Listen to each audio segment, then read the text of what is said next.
Peddi Chikiri Chikiri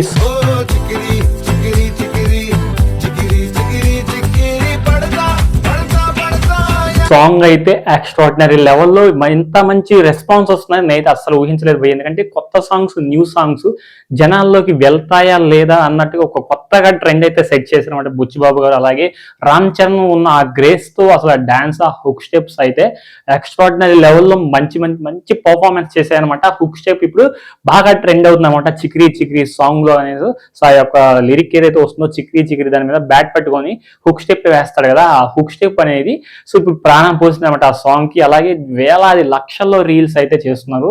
so మామూలు trend కాదనమాట. Instagram లో అటు ట్విట్టర్ లో ఎక్కడ చూసినా, అండ్ యూట్యూబ్ లో చూసిన షార్ట్స్ రూపంలో, అటు ఇన్స్టాగ్రామ్ రీల్స్ రూపంలో అయితే ఎక్స్ట్రాడినరీ లెవెల్లో మంచి పర్ఫార్మెన్స్ ఇస్తుంది అనమాట. అదే కాకుండా సో పుష్ప 2 సో సాంగ్ ను కూడా మిలియన్స్ ఆఫ్ ది వ్యూస్ ను కూడా దాటేసింది అనమాట.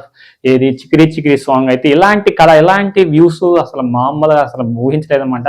అలాగే మన ఏఆర్ రెహమాన్ గారు ఇచ్చిన మ్యూజిక్ ఏదైతే ఉంటుందో అది పీక్స్ లో ఉందన్నమాట. ఆ మ్యూజిక్ కూడా ఎక్స్ట్రాడినరీ లెవెల్. ఇలాంటి సో మ్యూజిక్ అనేది ఎక్కడ కూడా నేను అసలు వినలేదన్నమాట. ఏఆర్ రెహమాన్ గారు మెలోడీస్ కి సో ది బెస్ట్ అని చెప్తాను నేనైతే. నాకు తెలిసినంత వరకు కూడా ఏఆర్ రెహమాన్ గారు సో మెలోడీ సాంగ్స్ ఇవ్వడానికైతే మంచి ఎక్స్పర్ట్ అని చెప్పుకోవచ్చు. ఎందుకంటే బాలీవుడ్ లెవెల్లో మూవీస్ కి సో మ్యూజిక్ ఇచ్చిన, బీజిఎం ఇచ్చిన ఏఆర్ రెహమాన్ గారు ఈ సాంగ్ చికిరి చికిరి సాంగ్ ని తనదైన స్టైల్లో మార్చి సో ఇలాంటి మ్యూజిక్ ఇవ్వడం అనేది ఎక్స్ట్రాడినరీ లెవెల్లో బాగా అనిపించింది అనమాట.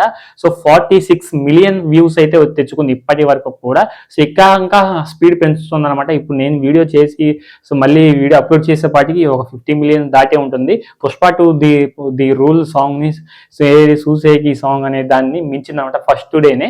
అంటే ఫస్ట్ డే చెప్తున్నాను, ఇప్పటి వరకు కాదు, ఫస్ట్ డే ఆ సాంగ్ రిలీజ్ అయినప్పుడు, ఇప్పుడు ఈ సాంగ్ రిలీజ్ అయినప్పుడు సో డిఫరెన్స్ చెప్తున్నాను అనమాట. మీరు ఇప్పటికి చూసుకోపో వెళ్ళని చాలా మంది చెప్తాను నిబ్బాగలు.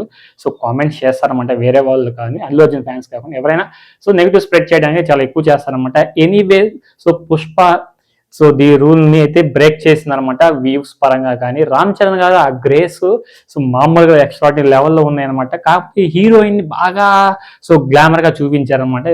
జస్ట్ ఒక గ్లామరస్ సాంగ్స్ కోసం యూజ్ చేసుకుంటున్నా, లేకపోతే ఏమైనా మంచి క్యారెక్టర్ ఉందా అనే దాని గురించి సో కొంచెం ఆలోచన చేయాల్సిన విషయం. ఎందుకంటే side characters, heroine back side వచ్చే క్యారెక్టర్స్ అయితే నార్మల్ గా అందరూ ఒకే డ్రెస్ కోడ్ తో ఉన్నారు. బట్ ఇక్కడ సో హీరోయిన్ కి వేరే డ్రెస్ కోడ్ కొంచెం ఎక్స్పోజ్ చేయడం కానీ చాలా కొంచెం డిఫరెంట్ గా అనిపించింది నాకు కూడా. సో చూద్దాం మరి సో మన హీరోయిన్ ని ఎలా చూపించబోతున్నారు అనే దాని గురించి కొంచెం హాట్ టాపిక్ గా మారింది ఇప్పుడైతే. ఎనీవే వ్యూస్ అయితే చాలా దూసుకెళ్ళిపోతుంది అనమాట. నాకైతే చాలా బాగా నచ్చింది సాంగ్. ఇప్పటికి 10 times విన్నాను అనమాట. మీరు ఎన్నిసార్లు విన్నారు కింద కామెంట్ సెక్షన్ కామెంట్ చేయండి. ఈ వీడియో అనిపించిందో కామెంట్ సెక్షన్ కామెంట్ చేసి, వీడియో నచ్చితే లైక్ చేయండి. అలాగే రామ్ చరణ్ గారి ఫ్యాన్స్ మన వీడియోస్ చూస్తున్నట్టే సబ్స్క్రైబ్ చేసుకొని పక్కనే ఉన్న బెల్ ఐకాన్ ట్యాప్ చేసి ఆల్ మీద ట్యాప్ చేసేయండి. సో రామ్ చరణ్ గారి వీడియోస్ పెట్టగానే మీకు నోటిఫికేషన్ చేస్తామంటే ఇక్కడ నుంచి రామ్ చరణ్ గారి వీడియోస్ కూడా వస్తూ ఉంటాయి అనమాట. So until then thank you.